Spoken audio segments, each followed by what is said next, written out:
Coming to your books again, and small little visual of all your books. I mean, it's interesting.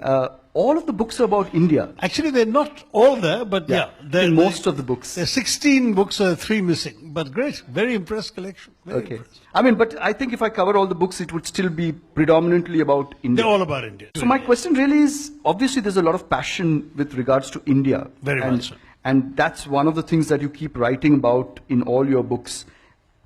Where is that coming from? In the sense, I think the other Indian leader who used to write books about India was, of course, Pandit Jawaharlal Nehru and the discovery of India, which was it's amazing and it's thrilling to read. Is it inspired from there? Is that where the inspiration is? And is it an intuitive, instinctive thing that you write about India, or is it a deliberate strategy saying, hey, I'm going to write about India and one day that's my way to fame and that's my way to the hearts of the Indian people? I mean, I'm curious to know. Now, I began writing about India, frankly, from childhood, because I was always very interested in what it meant to be an Indian, the forces that had made India and nearly unmade it.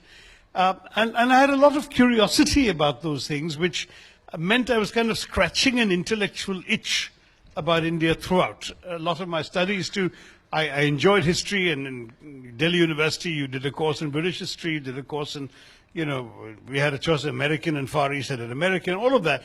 But Indian history was always what really got me impassioned, particularly modern Indian history. So I did find all of that spoke to my own interests, and one finds it difficult to explain where one's interests come from. It certainly helped that when I was at the United Nations, there is, I sought official permission to write because the UN has fairly strict staff rules, and I said, look, other people collect butterflies or go on hikes or run marathons in their spare time. I write, so I need permission. So I used to joke that I was the only UN official with a license to write. Like James Bond had a license to kill, I had a license to write. In fact, in those days, my books would have in the copyright page, if you look at an earlier edition, you'll see a little disclaimer saying, though the author is an official of the United Nations, none of the opinions expressed by the characters in this book are to be taken as those of the United Nations or of the author in his official capacity, which is a legal disclaimer that the UN wanted to see.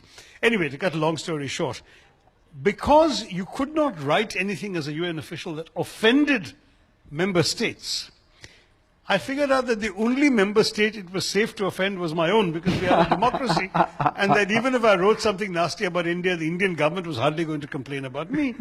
And so that too was an additional motive, that if I wrote about India, it was fairly safe. If I wrote something about another country, that country could object.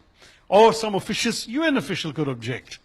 Whereas on this I couldn't. So it was interesting. In fact, an op-ed I wrote on the 50th anniversary of India's independence in the New York Times actually elicited an official protest from the Pakistan High Commissioner, because he claimed that my description of Indian nationalism negated the legitimate aspirations of the Muslims of the subcontinent to their own homeland, and that therefore it was inadmissible for a UN official to write this.